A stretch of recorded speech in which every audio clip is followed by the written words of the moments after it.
ଏଠି ତିନିଟା ଜହ୍ନି ହେଇଛି ଥୋଲି ଜହ୍ନି ଏଇ ଜହ୍ନି ଗୁରା ପୋଡ଼ିକି ଖାଇଲେ ଭଲ ଲାଗେ ବାସ୍ନା ହବ କଣ ହଉନି ଏଥିରେ ଦାଢ଼ ନାହିଁ ଛୁରୀଟା ଏଇଠି ଗୋଟେ ହେଇଛି ସବୁ ମିଶେଇକି ସବୁ ଯୋଉ ଚକଡ଼ା ଚକଡ଼ି କରିବ ସବୁ ମିଶେଇକି କରିବ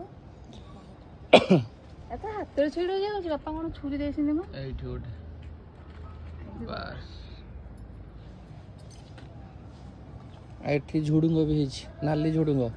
ଏରା କହନ୍ତି କାଠି ଝୁଡୁଙ୍ଗ ଏରା ସନ୍ତୁଳା ସନ୍ତୁଳା ହଉ କି ଶାଗ ହଉ ଏଇ ଜିନିଷରେ ପକେଇଲେ ବାସ୍ନା ହୁଏ ଭଲ ଛିଡ଼ିଗଲା ଟିକେ ଏରା ଯେତେ ପାକଡ଼ ହବ ଏଇଠି ଗୋଟେ ସାମ୍ନାରେ ୟା ମଞ୍ଜି ଗୁରା ପକେଇବ ମଞ୍ଜି ଛଡ଼େଇକି ବେଶୀ ପକା ଆଉ ହେଇନି ଏଇଠି ଏଇ ଗୋଟାକ ସନ୍ତୁଳା କରିବା ଖାଇବ ଖାଇବା ତ ଏତିକି ତୋଳା ହେଇଛି ଆଉ ଭେଣ୍ଡି 2-4ଟା ଜହ୍ନି ଫହ୍ନି ବାଇଗଣ